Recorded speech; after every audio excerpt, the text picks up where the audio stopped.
The NBA is taking their talents to Seattle and Vegas. The league is officially exploring expansion, and this could completely reshape the NBA as we know it. So, how does expansion actually work? How does a draft expansion function? What type of teams will these franchises realistically be able to make? And how come this didn't really work out that well for them last time? Now, if you like this type of content and want to see more of it, hit that like and subscribe button. And in the comments below, let me know what city you would like to enter and join the NBA. On March 25th, Adam Silver confirmed that the NBA Board of Governors has officially approved the exploration of expansion. Now, that wording matters. This doesn't mean that expansion is finalized. It means that the league has moved into the evaluation phase where ownership groups can begin preparing bids while the NBA goes over the financial and structural impact of adding 2 new teams. However, all indications point towards the addition of 2 new franchises. The 2 cities consistently identified as frontrunners are Seattle and Las Vegas.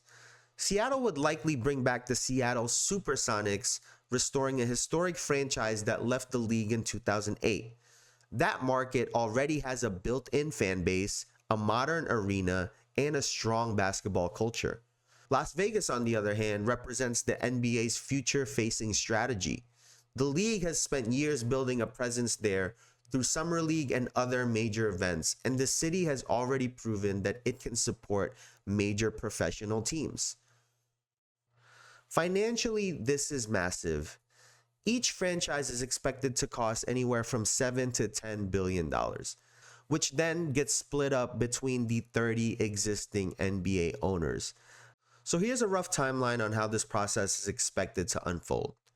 Throughout 2026, ownership groups will formally submit bids and begin positioning themselves to secure one of the expansion teams. By late 2026, the NBA's Board of Governors will likely hold a formal vote, which requires roughly 75% of majority to pass. If approved, the focus shifts to actually building these NBA teams. In 2027, the league would hold an expansion draft, allowing the new franchises to begin constructing their rosters. Then, by the 2028-2029 NBA season, both teams could officially tip off and begin play. Adding 2 teams brings the NBA from 30 to 32 teams in total, which creates a structural imbalance between the conferences. To fix that, one of these Western Conference teams will have to shift to the Eastern Conference. The most logical candidates are the Minnesota Timberwolves and the Memphis Grizzlies geographically. To understand what could happen next, we need to look at what happened in the past. In 1995, the NBA added 2 franchises, the Toronto Raptors and the Vancouver Grizzlies.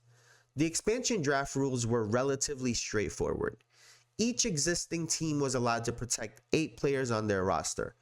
Any player not protected became eligible to be selected by the expansion teams. However, there was a restriction that expansion teams could only select 1 player from each existing franchise. On paper, that sounds fair, but in practice, it created a major problem. Teams were able to protect all of their meaningful players, leaving expansion teams to choose from role players, aging veterans, and undesirable contracts. As a result, both franchises struggled early. The Grizzlies in particular had such a difficult time establishing themselves that they eventually relocated to Memphis. The NBA tried again in 2004, adding the Charlotte Bobcats. The structure of this expansion draft remained largely the same. Teams protected 8 players and the Bobcats selected from the remaining pool. The results were even more extreme. The Charlotte Bobcats finished its first season with just 18 wins and one of the weakest rosters in NBA history. The core issue with past expansions is simple. The system protected existing teams far too well, add salary cap and financial limitations, and these expansion teams had a hard time being competitive early in their existence. To fully understand why these expansion teams struggled, you have to look at how the draft expansion actually works. First, every existing team submits a protected list of players. Historically, this has been 8 players per team. Any player not on that list becomes eligible for selection. From there, expansion teams take turns selecting players from that pool, with the restriction that they can only take one player from any given franchise. If a team protects its top 8 players, that means players 9 through 15 are what's available. Those are typically role players, end of rotation pieces, and players who are on undesirable contracts. So expansion teams aren't selecting stars or core players, they're building rosters from margins of other teams. In the comments below, let me know how you'd go about an expansion draft. Would you go for one of the talented players on the Oklahoma City Thunder? Or would you hope for a big name like Zion Williamson to become available? For this expansion, however, there's a strong incentive for the NBA to improve its process. A more competitive expansion team creates more interest, more engagement, and ultimately a better product. So what would change?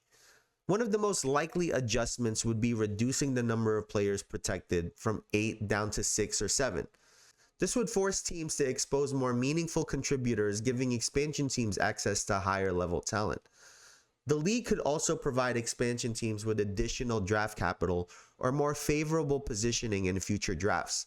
This would accelerate the rebuilding process and make the teams more competitive sooner.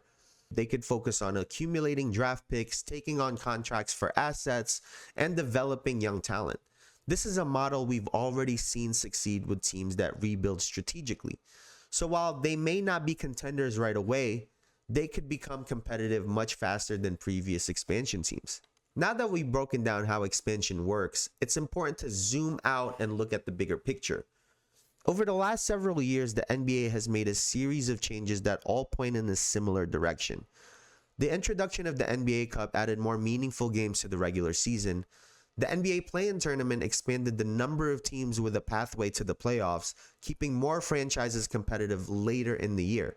And now expansion adds even more teams and more markets into the equation. More teams competing means more meaningful games. More meaningful games leads to a higher engagement from fans and more value for broadcast partners. This move isn't purely a financial decision. It's about recognizing that competition has become a tool that the league uses to grow. If this expansion is successful, the NBA will become a deeper, more competitive league. More teams will feel like they have a chance, more games will carry real stakes, and winning a championship will be even more difficult than ever. Sustained dominance will be that much harder, and this might be the end of dynasties as we know it. If you like this type of content and want to see more of it, hit that like and subscribe button. And in the comments below, let me know if you think expansion is a good or bad idea, and if the NBA using competition is good or bad for the league. Thank you guys for watching. I'll see you on the next one. Peace.